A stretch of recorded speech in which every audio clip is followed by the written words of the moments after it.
Hello, my name is Chuck Wolf. Over the years, I've worked in many different roles, including leading my own leadership consulting company since 1994.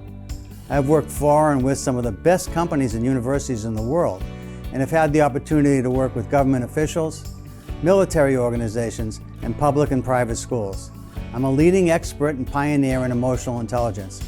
Since 2009, I have been a volunteer hosting a radio show I created called The Emotion Roadmap: Take the Wheel and Control How You Feel. I really enjoy making a difference in people's lives. The show is on award-winning community radio station WPKN in Bridgeport, Connecticut. In recent years, Simsbury Community Television has been sharing my shows on their station and on YouTube. My sincere hope is that everyone who watches regularly will learn how to use the emotion roadmap in their own lives by listening to people who call in to get help with challenges at work, home, and in communities. To learn more, go to www.emotionroadmap.com. If you have a comment or question, email me at cjwolf@cjwolf.com. Thank you and enjoy the show.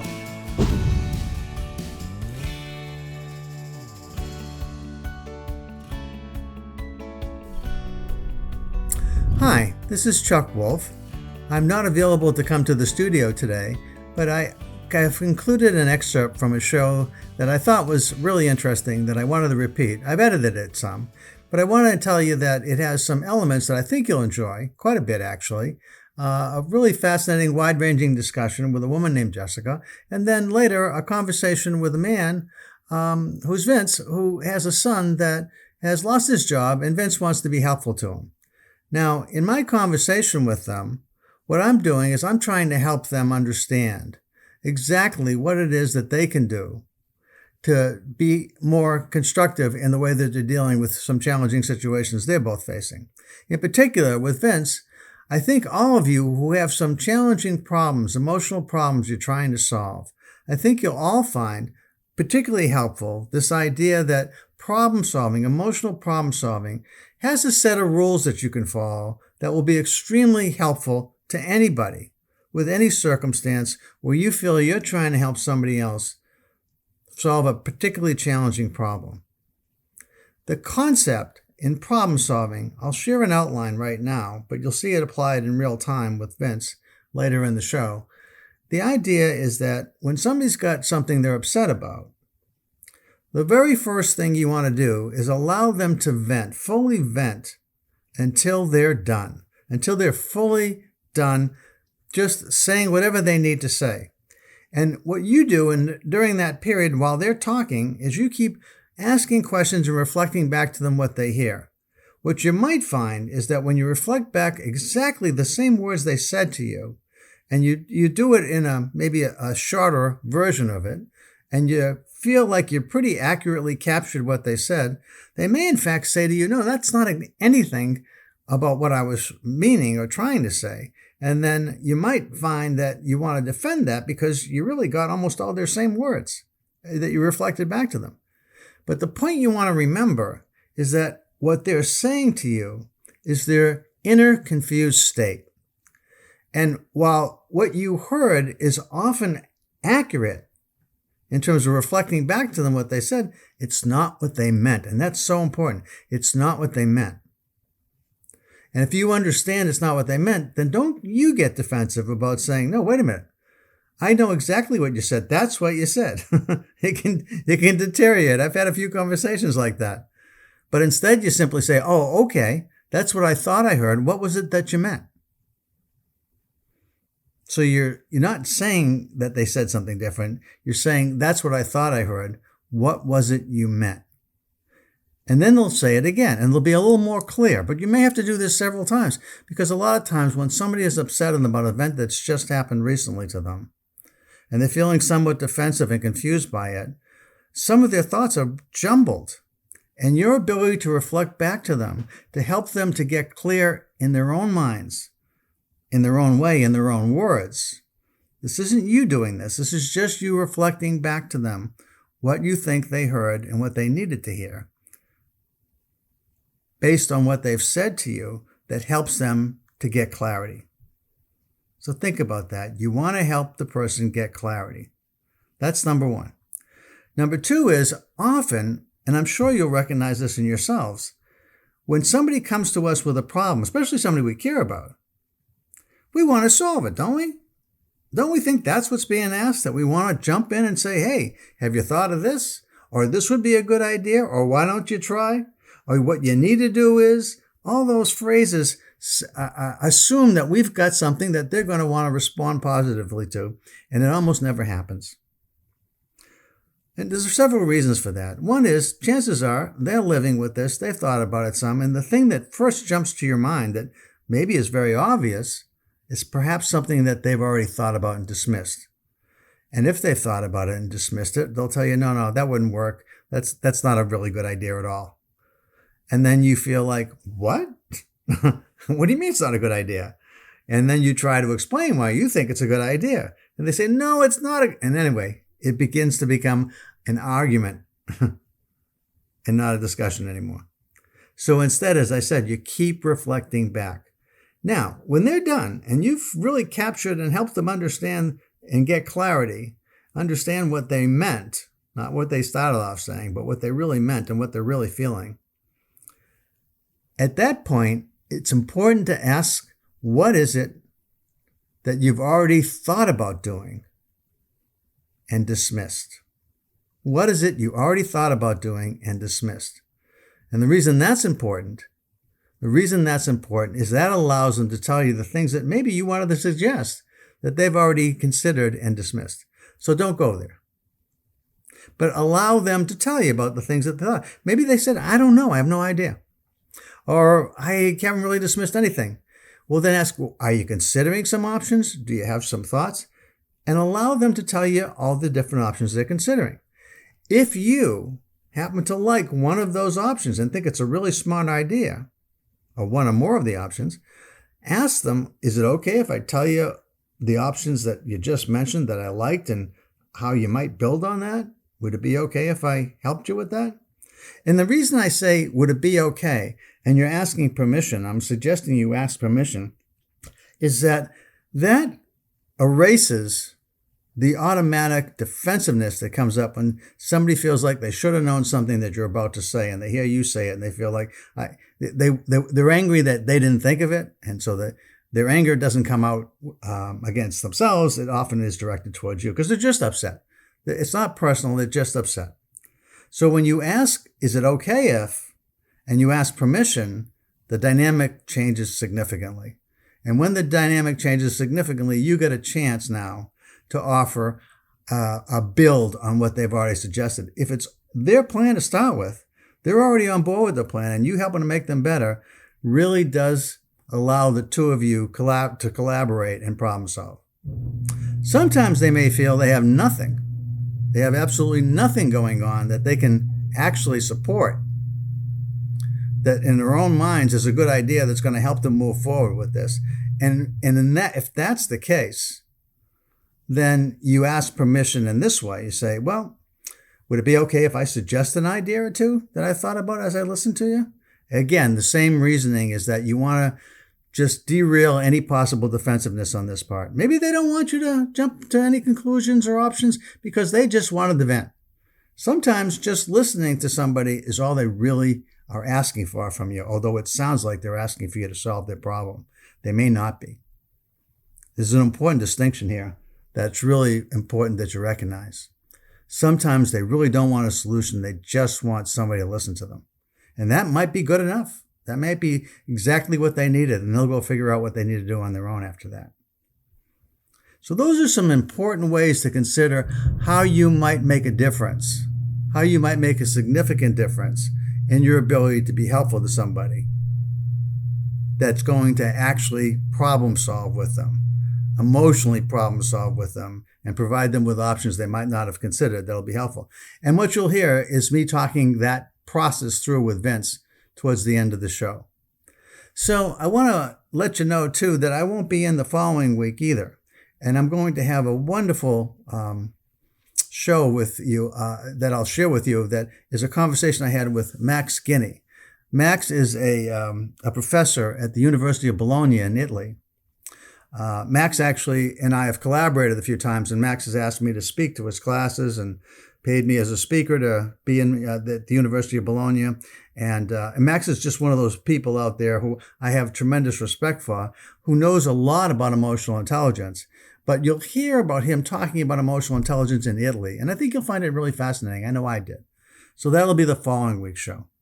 So, folks, while I won't be with you personally this month, I do wish you all a wonderful October, a wonderful fall, and I'll be talking to you again live in November. Okay, thank you. For those of you that are regular listeners, thanks so much for tuning in. Again, this is Chuck Wolf. The show's The Emotion Roadmap. Take the wheel and control how you feel. It's all about helping people deal with emotionally challenging situations in your lives. Hi, this is Chuck. You're on the air. Who am I talking to, please? Hi, Chuck. My name is Jessica Schroer-Smalley. Hi, Jessica. Nice to talk with you. Hi, it's nice to talk with you as well, because I really love the message that you bring to this state, and like also Long Island Sound now, because they're kind of like our friends, right. You know, as to like what the future is kind of looking for in the state, you know, and I just, if you guys are looking for volunteers, that would be great. I'm a part of 3 different like kind of nonprofit organizations, but if you guys are looking for volunteers, I would really love that. Sure. You know, you can call the station. I know the station GM is here, and he could tell you about volunteering. That's Steve's here, Steve DeConstanzas, and his number. You got a pencil handy or something to write with? Yeah, I'm ready for the number. 203 331 9756. Oh, I know that number. That's the number called. You just called it, but the difference is 336 gets to me at where I am speaking to you. 331 gets to the office. Oh, okay. Yeah, I have actually been contributing member, donating like $13 a month. You know, all that. Good for you. Thank you so much. I went to where you guys were in UB, but I haven't been or even seen what you guys have been doing since you got out of UB, which I'm really happy for you guys. Well, thank you. I when we first moved, I kind of joked about, you know, it used to be that I felt like when I went to work, I was going back in time, and I felt like I was in the sort of like with the technology of the Flintstones, and we moved to the space age with the Jetsons, where we are now. And it's really it's quite a change. It's really right. Nice. Absolutely. I've been a photographer for 17 years. I've been in Vogue.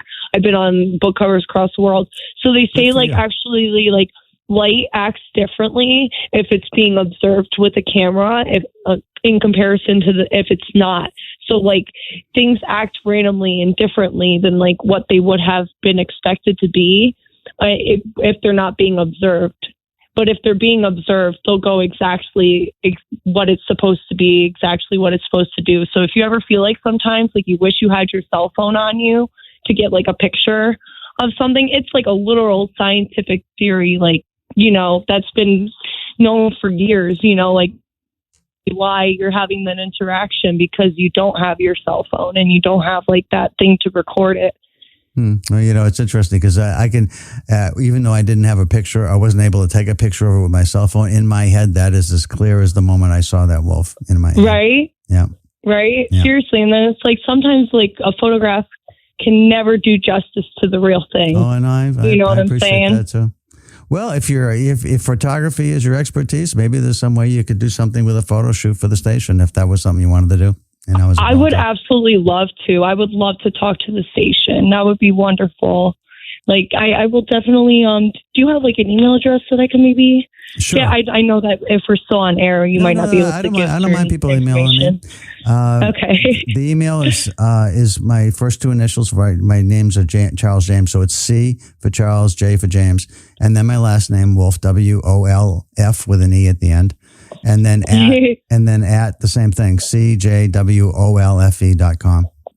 Oh, Oh, okay. You have your own domain, URL. Yeah. That's cool. I want to look at that, actually. Well, actually, I'm actually changing my website. So, and it gives me an opportunity to tell people that because you asked the question. But because I've been doing this show now, this is my 13th year doing this show on the air at PKN, and it's called The Emotion Roadmap. Well, my new domain is emotion, not emotional, but emotionroadmap.com.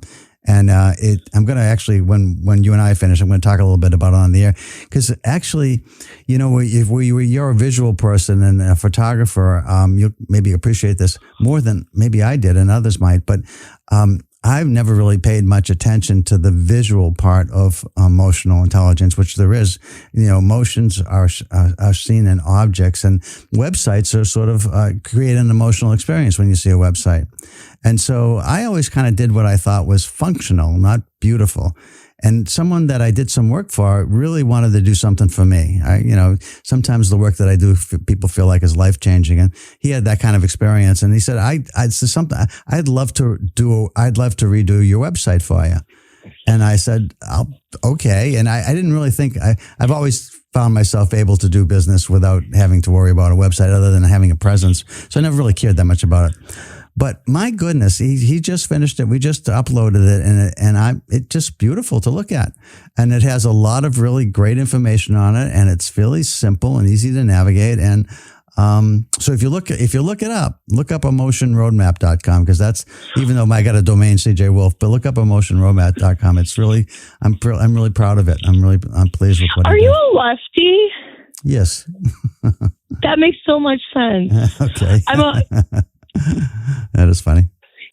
It's they always would say that it's like, oh, we're creative or what. I just think it's like we use different hemispheres of our brains that a lot of other people might not have like functionalities to, that like we just kind of look at like with a different lens at everything. Or like the way that we like put our perspective on things, it's just like right outside of the realm of like what most people who are right-handed like have ever heard or like comprehended, sort of, if that makes any sense. It absolutely does. Yeah. No, I actually did. I did a lot of work with someone who studied brain dominance. Ned Herman, his name is, or was, I think he's passed on since then, but he did his dissertation at General Electric studying how the impact of people who operate on different sides of their brain show up in life, and why. So if you know which way they lean, and sometimes it's left-handedness and right-handedness, often make are like a sign of which hemisphere you operate in. So what you just said tends to be true for a lot of people, but there's actually some science and research about it that was really fascinating. Wait, excuse me really quick. You mentioned General Electric during this. Did General Electric fund this? I don't know. I just know he was doing his dissertation there around this. That's where it all started with GE. Very interesting, because my mother's father was one of the head accountants for General Electric. He actually like flew across like the world. He was in Germany a lot, Yeah, doing a lot of, and he was from like he went to like Chicago, but he grew up in Illinois without a father because his dad died in the draft because he took the place of his oldest son, and so it's like he ate squirrel and just like found a way like to get to college, magna cum laude, like never got below an A in his life. Like I never did homework my whole entire existence. So for me to like, I aced everything else, like, and my teachers never understood like why I never did my homework, but they didn't really understand like my home life, just because like someone's like blonde or whatever, has blue eyes and is like pretty or whatever, that doesn't mean that they don't have like a bad life or like people around them. I had DCF in my life like forever, they tried to take me away like 4 or 5 times, Wow. Okay.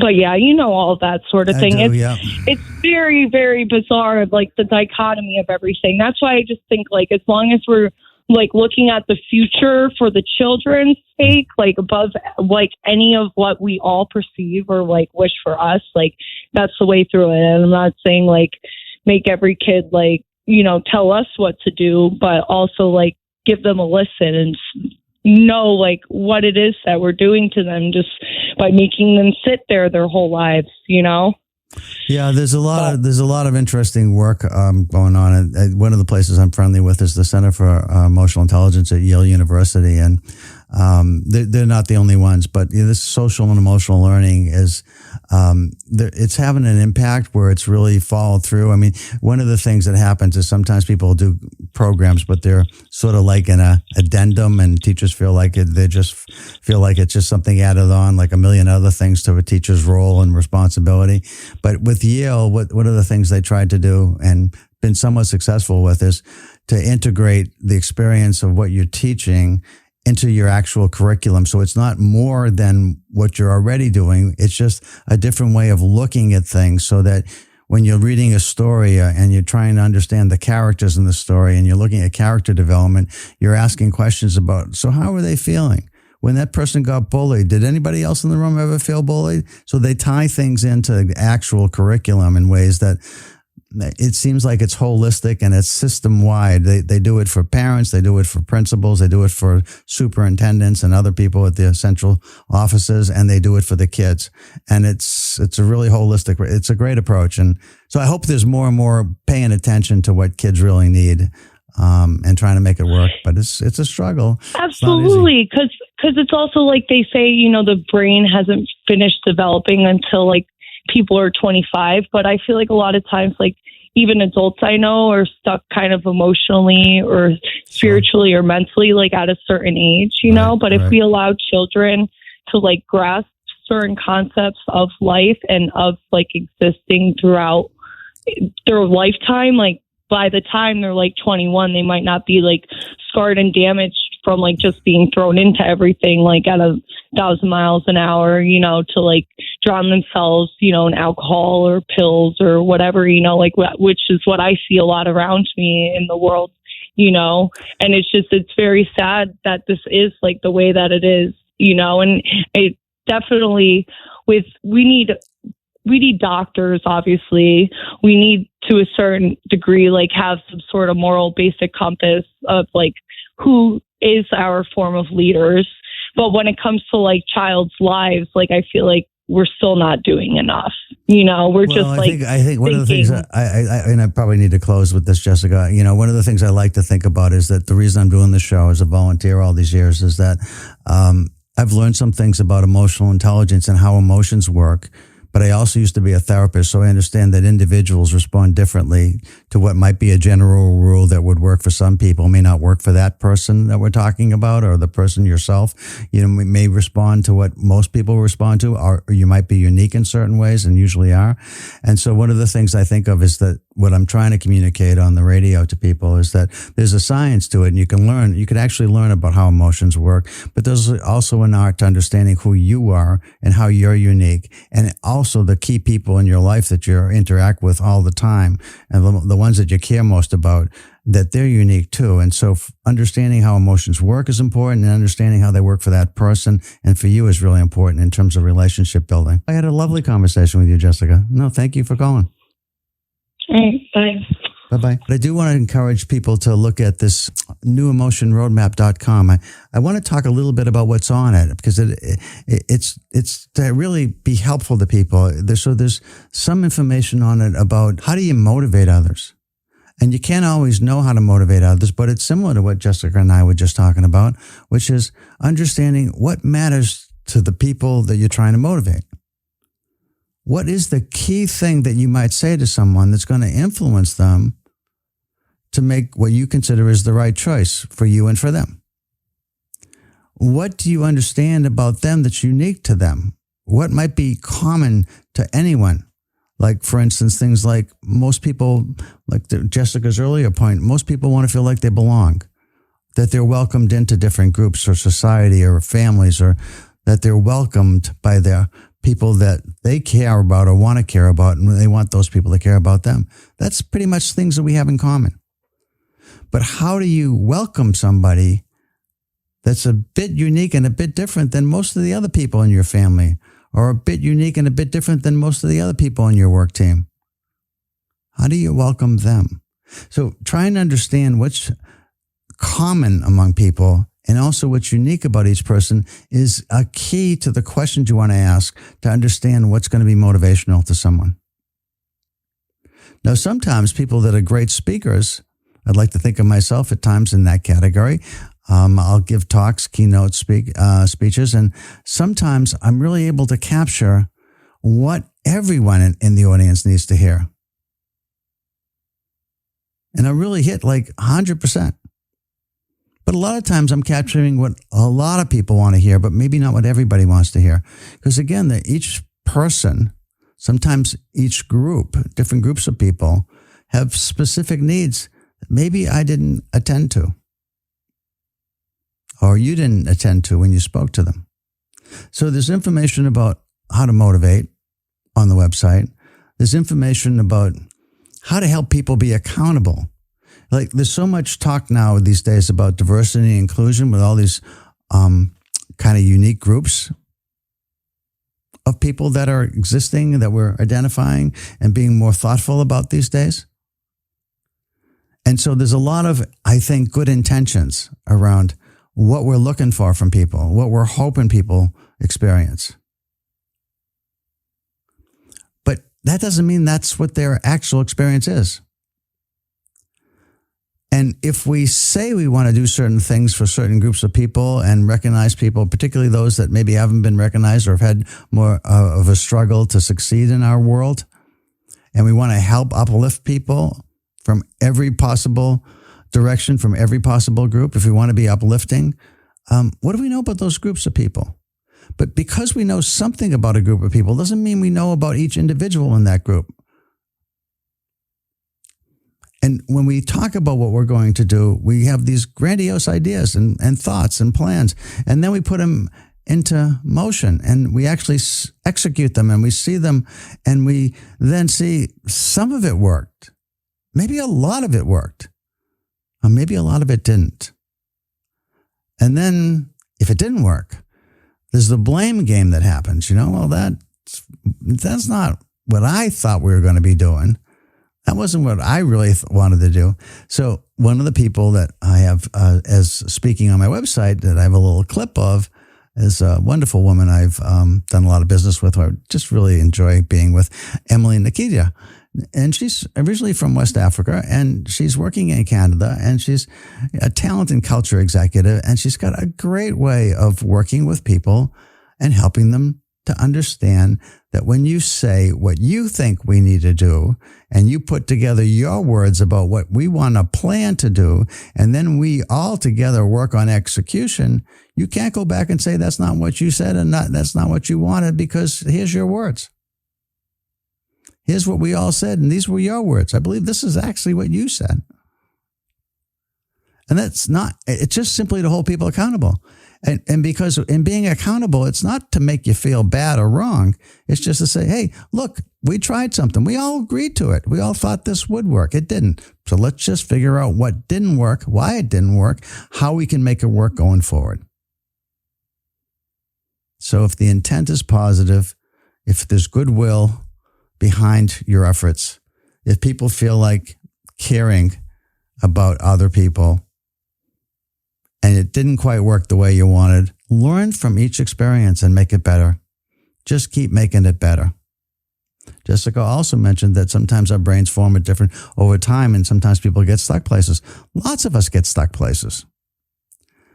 I always think we can keep learning until we're not here anymore. I think every day there's the possibility that we're going to learn something new and something valuable.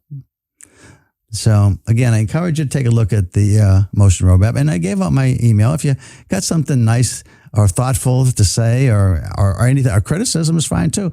If you think I could make it better somehow, I'd love to hear from you. And my email again is cjwolfe@cjwolfe.com. So let me just ask again. The show's the emotion roadmap. Take the wheel and control how you feel. You're listening to WPKN. 89.5 FM, community radio station. And according to an article in the New Yorker, the best little radio station in the world. That's bragging rights, boy, after that article got published. And it is a great station. And those of you that listen and have listened for years, you already know that. Those of you that might be tuning in, listen some more. You'll enjoy what you hear. But you might, actually, I should say, you'll enjoy some of what you hear, because it's so different. Every program brings their own unique personality, their own unique interest, their own unique passion. And there is a lot of passion around different kinds of music here. So the people that follow me are typically dealing with some classical, some jazz, some opera, all kinds of different things. Folk music. They're just kind of an eclectic, but they're really Nick Jacobson and Richard Epstein both have tremendous background in music and huge knowledge. And it's really such a pleasure when I'm leaving the station to listen to them on the way back home for me. And then on the mornings, I'm usually following either Carl Frano, who is amazing with the 50s and 60s and the music. That he just knows the stories, the artists, the live concerts that were performed, and there's so much richness, and he's so much fun to listen to if you like the era of music in the 50s and 60s, particularly the 60s. It seems like he's really a fan of. And then you just listen to my good friend Messiah, who's got reggae music that, again, all these different things I will listen to on occasion, but I always listen to them when they're on the air, because I've grown to like the guys as well as the music, and I think you will too. So I encourage you to listen to the station. So the other thing I wanted to talk about today is my radio show from last week, because I started to talk about that a bit, and that's this Braver Angels concept. This is an organization whose mission is to create more civil discourse, more respectability of different viewpoints and different belief systems. And one of the things that I was talking with this fella, Al Smith, who's one of the leaders in the Connecticut chapter for Braver Angels. They're all over the country. They're working with all kinds of outreach. They're really good. They've got thousands of volunteers, and they're growing. They're really significantly growing. It's a great grassroots organization. And if you want to get involved and make a difference, again, email me, because there's a meeting tonight for people that are in the Connecticut area in particular. If you're listening and you're in Connecticut, there's going to be a conversation about what you can do. A Zoom online conversation that you can tune into, and I can forward you the email if you want to email me. I'll have to do it later when I get back to my office. But again, my email is cjwolfe@cjwolfe.com. And while my show is not political, I do know that politics has really polarized people inside companies, inside work teams, inside sports groups, choruses, everywhere, including families, and caused people to stop talking to each other. So I think it's a worthwhile topic for my show, The Emotion Roadmap. Take the wheel and control how you feel and how people you care about feel. One of the other things on my website is I do a little bit from a presentation I did about empathy. And, again, I'll share the message here. But again, you can just, if you want anybody else to hear it, you look at my website and you can pick it up there. But it's the idea of empathy is scary to some people. And this is why. I mean, everybody, I think, says that they're empathetic or wants to be empathetic. But what empathy tends to be, if you're really empathetic to somebody else, the idea of walking in somebody's shoes is one thing. The idea of feeling what they feel is kind of another element to it. Seeing through their eyes, understanding how they filter things, trying to see the filters they have and owning those filters for a time yourself to really, truly understand their belief system.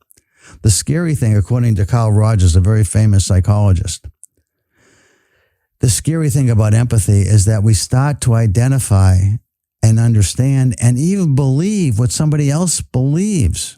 The more we empathize with them, we start to believe things that we didn't ever thought we could possibly believe, because we're seeing so much from their viewpoint. We're understanding the forces that shape their childhood, the incidents, the experiences that shaped their lives. When we listen to all of that and we understand how they interpreted it and how they survived, and we begin to understand things in ways that we never really understood before, sometimes our beliefs change, and that scares people often. That scares people, that it's possible that if I dive so deep into your mind, into your heart, into your soul, I start to really think and feel and believe what you believe. So that's a scary proposition. And then one other aspect of empathy that I think is really incredibly important. The way it's defined in psychology, empathy is defined in two major ways. One is that we actually have the experience of feeling somebody else's feelings.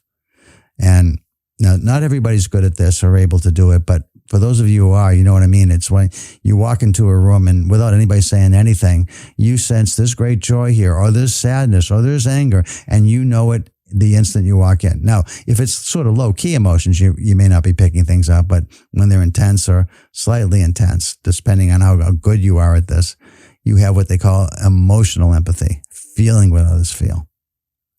And the other form of empathy, which is fairly typical for people that do therapy, is to understand why someone feels the way they do. That's not the same as feeling what they do, but I can understand why you're angry. Based on what you just explained to me, I understand why you're angry. I'm not angry. I'm not feeling your anger, but I understand why you're angry.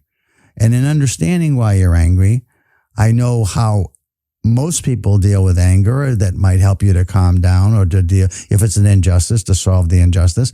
But I need to know more about you to understand how I might be able to help you.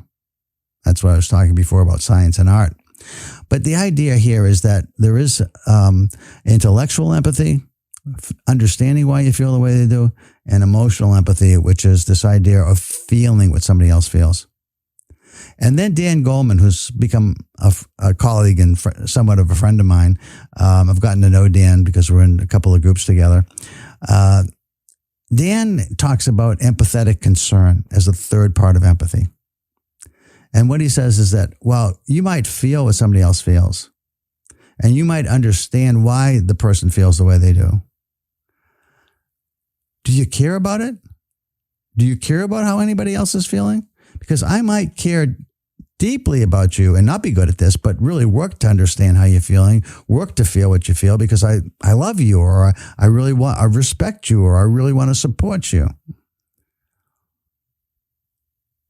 But you might have somebody else that's like, I absolutely understand what you're feeling. I can even feel what you feel. I just don't care about you. And I don't care about what you're feeling. Or I'm too busy to be concerned about what you're feeling. So what Dan says, without empathetic concern, empathy really doesn't happen or matter. And that's really interesting. Again, that's just a little clip of me speaking to an audience, just sharing about empathy. Because we all sort of have heard empathy as, when they say what's trending, empathy's trending. You type empathy and you'll see all kinds of things pop up. And everybody feels like it's a good thing to be empathetic, so I want to be empathetic. But are you really? Do you really care? And I think part of what I say on the website is that, to be the best possible version of ourselves, I think we have to show up as caring, especially for the ones we say we care about, the ones we love, the ones we work with that we say we support. I think we got to show up as caring. Anyway, there's more, but I just thought, I'm excited about it, obviously, and I thought maybe you'd enjoy seeing it. This is at emotionroadmap.com. Now, a lot of times people hear that I have the show, The Emotion Roadmap, but they say emotional roadmap. And the roadmap isn't emotional. It's an emotion roadmap. It's knowing how to move from anxious to confident, from sad to calm, or sad to happy. Or it's how do we move ourselves when what we're feeling isn't helpful. And an example of that is sometimes you got a legitimate reason to grieve. You've lost a job, you've lost a pet, you lost a loved one. I mean, there are things that you just can't cheat grief. You're going to grieve when something important to you is lost. But that doesn't mean that you have to feel grief when you've got to go in and inspire a team that desperately needs you as their leader to be inspirational. So how do you compartmentalize grief? Not to deal with it at the moment, put it aside, knowing that you have to deal with it, then you'll deal with it later, and show up as inspirational. How do you do it? If you've got a presentation to make, something really important, or a conversation to have, and you want to be calm in that presentation or calm in that conversation, and you're feeling incredibly anxious, how do you get from anxious to confident or calm? How do you do it? And so again, there's science that helps you understand how emotions work, and then there's the art to understand how you work. And the better you get at this, the better you learn about how to become more emotionally intelligent through techniques like the Emotion Roadmap and others, the more help you are to yourself and to others. And my goal, if you've heard me say this before, is world peace comes from inner peace, from people feeling like they are in control of what's going on inside themselves. And they are able to project and manifest this ability to control and help themselves to deal emotionally with challenges to others. They're able to communicate that, teach that, share that, help others with this. So I wanted to talk about that. Okay, I'll give you a chance to call again if you like, 203-336-9756. Would anybody like to call and just share anything that's going on for them? If you've got something, this is where I have some time still to talk with you about what's going on for you. 203-336-9756. So give me a call if you'd like. I always think that there's people out there that are thinking, yeah, do I make the call? It's kind of a risky thing. I don't know. People know who I am. Are people going to kind of identify me? I feel a little vulnerable putting myself, out there like that. All I can tell you about that is that, yes, somebody might know. That's a possibility. But also you might get some help that's meaningful. I mean, I've been doing this for a long time and I'm pretty good at it. So if I can help you, I enjoy that. But not only do I enjoy it, but everybody that's listening learns a little bit more about how the emotion roadmap works, why it's valuable, and what they might do different based on how you are learning about what you might do different that makes you feel hopeful. Hi, this is Chuck. Hi, Chuck. How you doing? Good. Just a bit of advice perhaps you could offer me. My son just got fired from his job, and he's coming to spend a few days with me, and we get very little time together. So this is kind of it's a nice but unfortunate situation, but at least I'm getting a chance to see him for a few days. So can you offer me some advice on just how to kind of maybe direct listening or conversation around some of his, he'll be pretty sad or, anxious about getting a new job and so forth. But without any of the details, which maybe aren't that important, if you need to know any, you could ask me. But just how to direct the conversation and keep him feeling, help him to feel his best. If you want to make some suggestions, I'm listening. What was can I call you by some name if you don't want to give your first name? Vince, okay. So Vince, yeah, sure. Actually, there is something I could say that's kind of generic, but I think, is often, I think you'll find it useful. Sure. First of all, especially with your kids, sometimes it's hard to be calm and rational because, your kids get hurt somehow or threatened by somebody. For me anyway, I tend to have an angry response against whatever happened to them in the world, the people that did it and whatever. And so, right.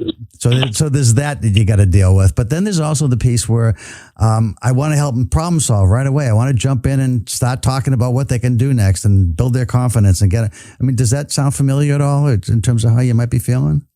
I'm sure we're going to be talking about, yes, he's very driven. He'll want to know what's next and get on the schedule. And the situation wasn't particularly bad because he was already looking for a job. Okay. And the way it went down is they're just not a good match, and they all agreed on that. So it wasn't the worst thing. But he is taking it kind of hard. I mean, of course he is, because he, has obligations. So, and he also, it's about,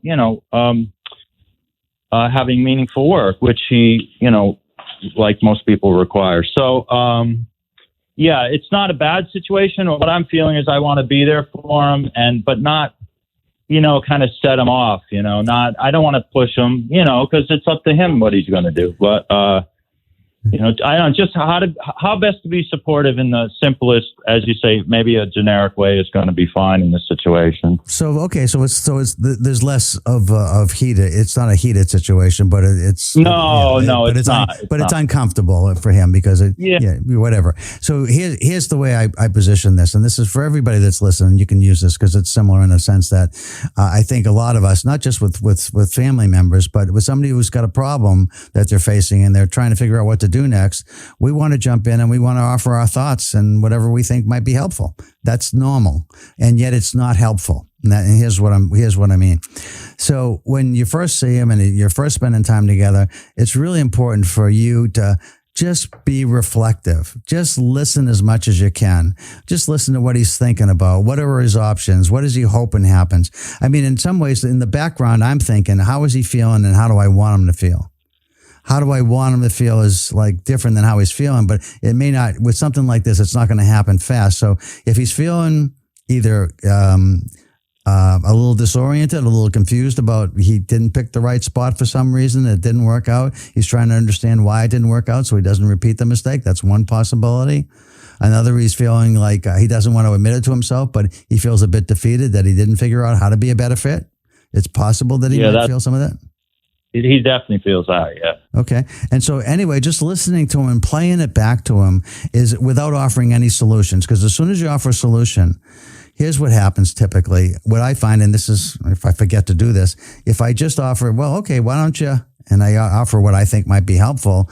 No, I already thought about that, and I'm not going to do that because, and then all of a sudden you're thinking, well, but that would be a good thing to do. And now you start to try and sell what you're thinking you wanted him to do. And he's getting more defensive, and it gets worse instead of better. When we try to offer solutions to people initially without really hearing them out, it doesn't get better. It gets worse often. The next thing that you want to do is just after you fully listen to them, just keep asking questions and just tell them, so is this what you mean? And just kind of repeat back to them, because one of the things that helps people when they're in a state like this is to get clear inside themselves. And that it isn't like you're not doing anything, because by just reflecting back what you're hearing, he's hearing his own words. He's saying, no, Dad, that's not what I meant. Oh, okay. That's what I heard. Well, what was it you meant? And he gets more and more clear in his own mind by doing this. So that's helpful. Does that make sense? Yeah, perfect sense. Yeah, that's a good one. Yeah. Okay, and then the next thing is ask him, what are you already thinking of doing? Have you thought of some things you thought of and you dismissed? Because sometimes the very obvious things we suggest are things he's already thought about and dismissed. You know, because he sounds like he's driven, he's smart, so he's already probably thought of a bunch of stuff, and if he doesn't have a plan yet, it's because he's dismissed the obvious things. So ask him what he's already thought about and maybe dismissed. And then ask him if you got a plan, or you got some thoughts, or you have some options you're exploring. And if you like an option that he's got, then you can say, would you like me to build on that? Because I think that sounds pretty good. You want to hear my thoughts about why that might be a good choice? In other words, he asks permission. And that allows him to shut down the defensiveness, which is pretty common with people. By asking permission, it changes the dynamic. I mean, I used to be a therapist, so I know this works. The other thing you can do is if he's got nothing and he really doesn't know what he wants to do next, and there are no options on the table, or none that you like anyway, is you might say, well, listening to you, I got a couple of thoughts. Would it be okay if I share them? And again, you defuse any kind of defensiveness on his part. And it might not lead to something, or it might, but you want to just set the stage for a conversation that's problem solving. Does that help? It helps a lot. I'm writing some stuff down that's going to help me. Thank you, Chuck. Okay, it's my pleasure, Vince. Thanks for calling in. All right. Bye-bye. Bye. I found this work. By the way, everybody that's listening, take that and write that down too. It really does work. When somebody's got something where they just really upset about something, or defeated, or feeling, all kinds of tough emotions associated with something that isn't a success in their mind. Could be judged a failure, but at least it's not a success.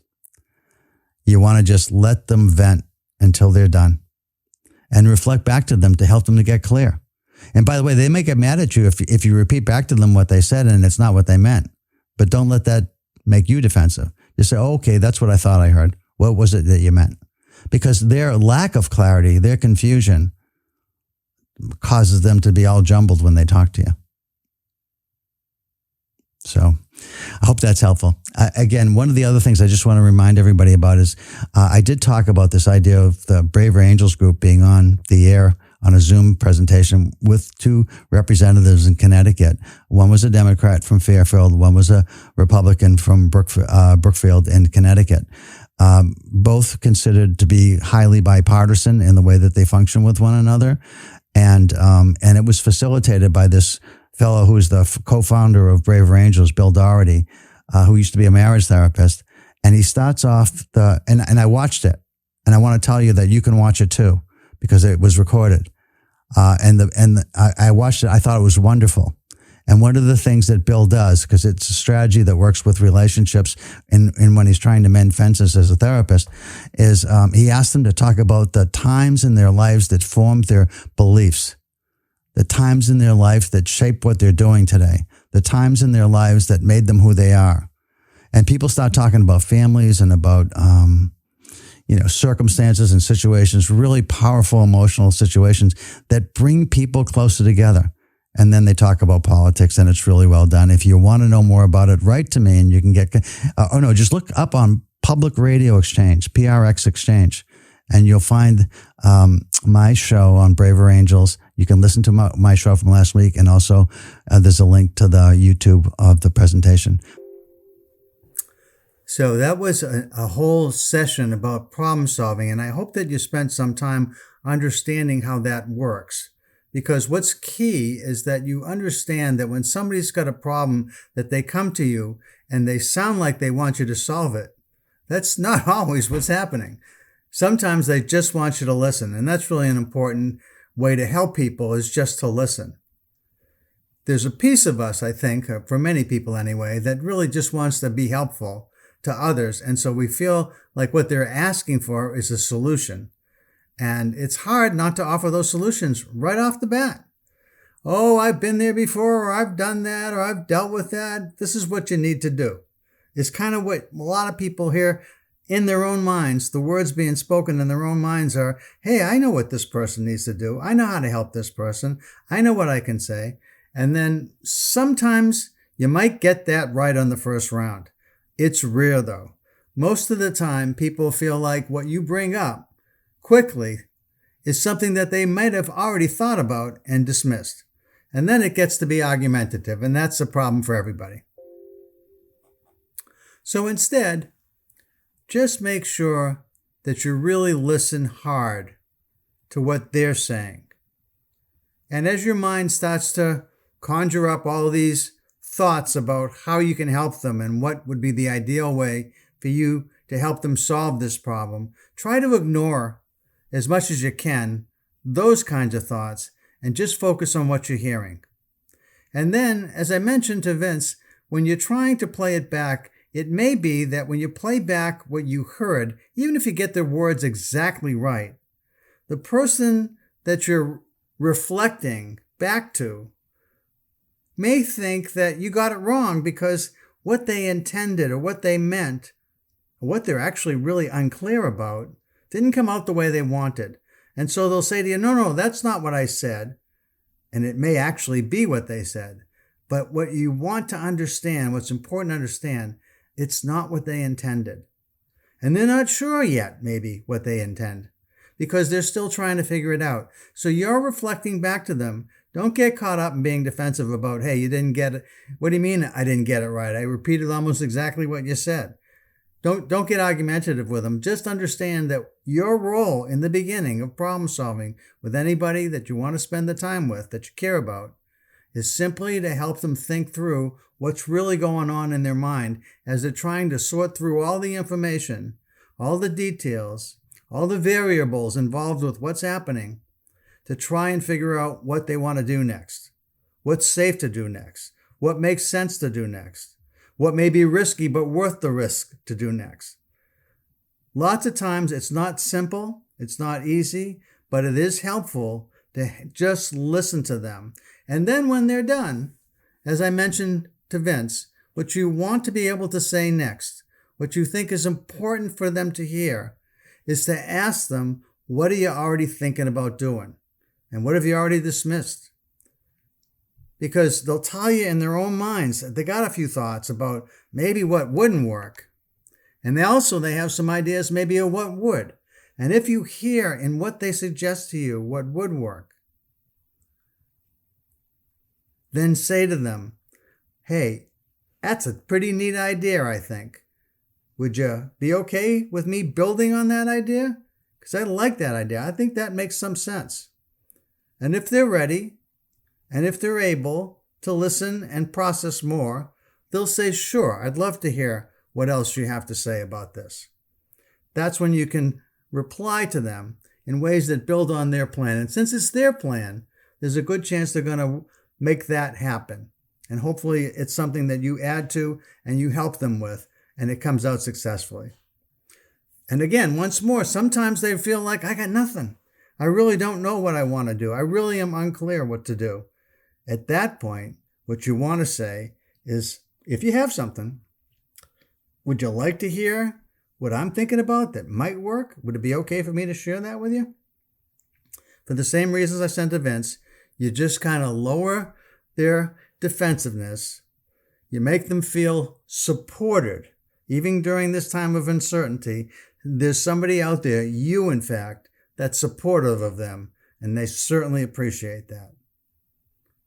So just remember, what's really important is you start by listening as accurately as you can, reflecting back to them what you hear, helping them to get clear. Then asking them, what have they already tried? What have they considered trying? What have they dismissed? What are they still thinking about doing? If you like something they're doing, ask if it's okay to build on it. If they don't have anything at all that they're considering, they're really at a loss, and you've got something you think might be good, ask for permission to share it. And by the way, they may embrace what you say or they may not. And you need to be okay with the fact that they may not choose your solution and they may need more time to think about it and maybe might over time come back to your solution, or at least some aspect of what you bring up might be part of what they actually end up doing. But what you want to feel good about is the fact that you spend the time with them, really listening, pushing away your own thoughts as you listen, and you help them come to some kind of next steps in the process of solving a challenging, emotionally based problem that you've learned hopefully from this show. Okay, that's it, everybody. Thank you so much for listening. Again, I'll have Max Guinea on from Italy talking about the state of emotional intelligence in Italy. And I hope you tune in and enjoy that. And I'll be back with you live in November. Bye-bye.